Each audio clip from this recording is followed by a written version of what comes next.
ಶಿವಾಜಿ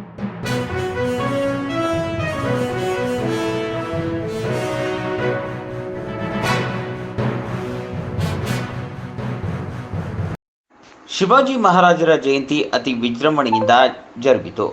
ಹೌದು ವೀಕ್ಷಕರೇ, ಇಂದು ಹಾವೇರಿ ಜಿಲ್ಲೆ ಸವಣೂರು ಪುರಸಭೆಯಲ್ಲಿ ಅತಿ ವಿಜೃಂಭಣೆಯಿಂದ ಶಿವಾಜಿ ಮಹಾರಾಜರ ಜಯಂತಿ ಆಚರಣೆ ಮಾಡಲಾಯಿತು. ಸುಮಾರು ವರ್ಷಗಳಿಂದ ಪ್ರತಿ ವರ್ಷವೂ ಇದೇ ತರವಾಗಿ ಶಿವಾಜಿ ಮಹಾರಾಜರ ಜಯಂತಿಯನ್ನು ಅತಿ ವಿಜೃಂಭಣೆಯಿಂದ ಸವಣೂರು ಪುರಸಭೆ ಮುಖ್ಯಾಧಿಕಾರಿಗಳಾದ ಶ್ರೀಮತಿ ರೇಣುಕಾ ದೇಸಾಯಿ ಮೇಡಮ್ ನೇತೃತ್ವದಲ್ಲಿ ಪುರಸಭೆಯ ಎಲ್ಲ ಸಿಬ್ಬಂದಿ ವರ್ಗದವರು ಕೂಡಿಕೊಂಡು ಇವತ್ತಿನ ದಿವಸ ಶಿವಾಜಿ ಮಹಾರಾಜರ ಜಯಂತಿಯನ್ನು ಪುರಸಭೆ ಸಭಾಭವನದಲ್ಲಿ ಆಚರಣೆ ಮಾಡಿದರು. ಈ ಸಂದರ್ಭದಲ್ಲಿ ಪುರಸಭೆ ಮುಖ್ಯಾಧಿಕಾರಿಗಳಾದ ಶ್ರೀಮತಿ ರೇಣುಕಾ ದೇಸಾಯಿ ಇವರು ಶಿವಾಜಿ ಮಹಾರಾಜರ ಬಗ್ಗೆ ಮಾತನಾಡಿ, ಶಿವಾಜಿ ಮಹಾರಾಜರ ತತ್ವ ಸಿದ್ಧಾಂತ, ಅವರ ನುಡಿಯು ಎಲ್ಲರೂ ಅಳವಡಿಸಿಕೊಳ್ಳಬಂದು ನಡೆಯಬೇಕು.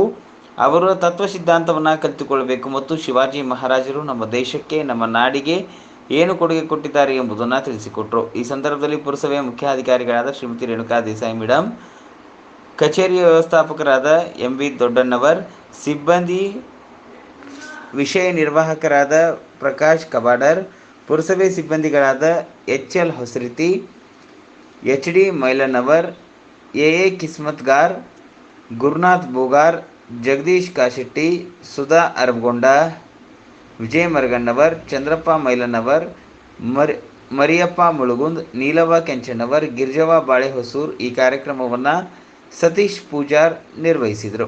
ವರದಿಗಾರರು ಮುನ್ನಾ ಗೌಡ್ಗೇರಿ, ಜೀವನದ ನೆರಳು ನ್ಯೂಸ್, ಸವಣೂರು.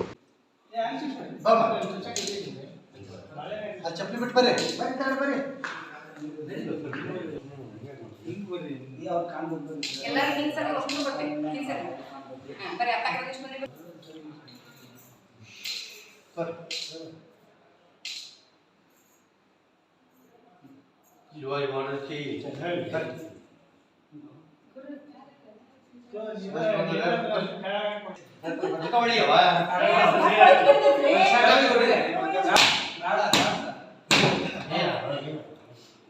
ಇದು ಮತ್ತೊಂದು ಜಯಂತಿ ಬರೋ ತನಕ ನೀರು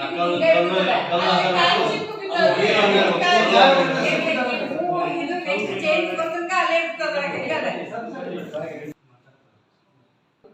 ನಮ್ಮ ಸವಣೂರು ಪುರಸಭೆಯ ಸಭಾಭವನದಲ್ಲಿ ಶಿವಾಜಿ ಮಹಾರಾಜರ ಜಯಂತಿಯನ್ನ ಆಚರಣೆ ಮಾಡುವುದಕ್ಕಾಗಿ ಕೂಡಿದಂತಹ ನನ್ನ ನೆಚ್ಚಿನ ಎಲ್ಲ ಸಿಬ್ಬಂದಿ ವರ್ಗದವರಿಗೆ ಸ್ವಾಗತವನ್ನು ಕೋರುತ್ತಾ, ಈ ಶಿವಾಜಿ ಮಹಾರಾಜರ ಆದರ್ಶಗಳನ್ನು ನಿತ್ಯ ಜೀವನದಲ್ಲಿ ಅಳವಡಿಸಿಕೊಳ್ಳೋದಕ್ಕೆ ನಾವೆಲ್ಲರೂ ಪ್ರಯತ್ನ ಮಾಡೋಣ ಅಂತ ಮಹಾನ್ ಪುರುಷರ ಆಶೀರ್ವಾದ ನಮ್ಮೊಂದಿಗಿದ್ರೆ ನಾವೆಲ್ಲ ಒಂದು ಸವಣೂರು ನಗರವನ್ನು ಅಭಿವೃದ್ಧಿಯತ್ತ ಒಯ್ಯೋದಕ್ಕೆ ಒಳ್ಳೆಯ ಒಂದು ಕೆಲಸವನ್ನು ನಿರ್ವಹಿಸಬಹುದು ಅಂತ ಹೇಳ್ತಾ ಇಲ್ಲಿ ಮಾತಾಡೋಕ್ಕೆ ಅವಕಾಶ ಕೊಟ್ಟಂತ ಎಲ್ಲರಿಗೂ ಒಂದು